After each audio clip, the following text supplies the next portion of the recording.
You could be doing the opposite of getting your desired results just by doing too many or too few repetitions.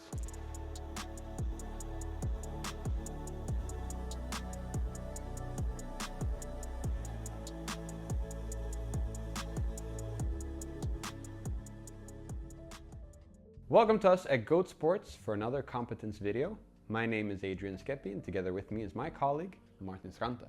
We all know that picking the right exercise is hard enough, but then understanding how many repetitions to do is a completely different ballgame. So Martin, why don't you take us through it? Well, of course. So the amount of reps you perform will dictate the outcome of the chosen exercise.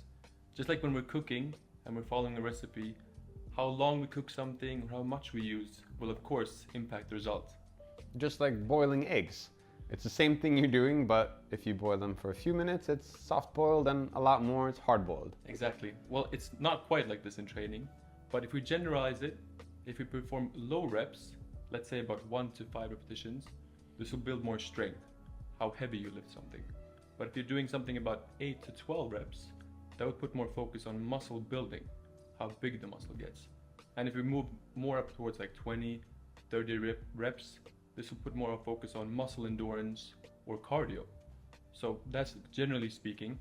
Well, besides the amount of repetitions, because now we know that doing fewer creates a certain type of muscles and doing more creates another. Is there anything else that can dictate how we get those results? Well, one thing is also the rest. So let's say you perform one set and you rest for a long time or a short time. Between the other set, that can impact the results. And also the tempo. If you do something very slow or you're doing very fast, that can also dictate the outcome. Or the amount of intensity you bring to that type of, if you do something very heavy or very light, that will also dictate it. So one thing to think about is that if you want to train something, you have to be specific. So if you want to train something fast, you have to do it fast. And if you want to train and get stronger, then you have to do something heavy. So you have to be specific with your training. Makes a lot of sense. I remember when I used to play football and we had a coach that had put up a speed course for us. And he said, guys, today you're doing some speed training. Sounds fun. It was. So he put up some cones, some hurdles, and other kind of equipment. So we got to do everything from accelerating, decelerating, we got to do change of directions. And I would say that the exercises or the whole course per se was great. It really put it the way it should have been. What was his focus? Was it to improve speed? Speed. That was it. You guys to get faster. Exactly. He thought we were a little bit too slow. Yeah. So the focus was speed. So we did it the whole course, and it went quite quick.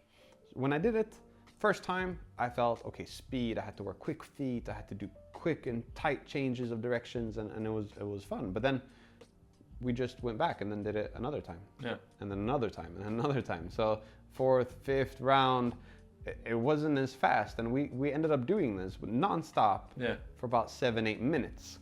And how was the last rep, like towards the first rep?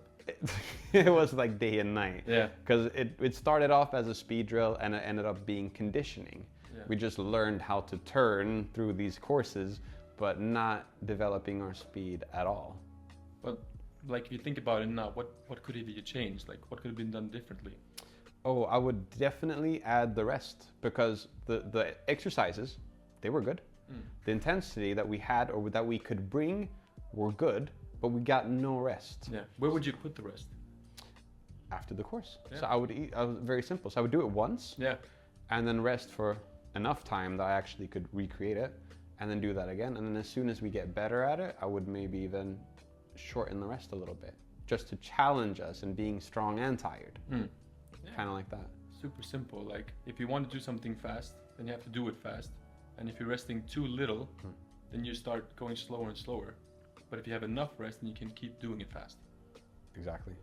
So just to summarize it, it's not only about the repetitions, but the repetition count really counts. So doing fewer reps or doing more repetitions is one thing, but understanding the rest ratio to that can do a second thing to it. And like Martin said before, we need to understand that if we want to be good at something specific, we need to train very specific for it. Then of course we have to make sure that we're stable enough for it and has the mobility for it. But besides that, it's important that we're not like stuck in the gym and fixed on all these reps that we've heard from someone else, because the way they train is maybe not the way I want to train, Yeah. and vice versa. So there's no right or wrong, but if we're chasing results, then we really have to keep it specific. Definitely. All right, so until next time, thank you guys for listening to us at our competence videos. Follow us on our social media and all our platforms, and we'll see you next week. Take care.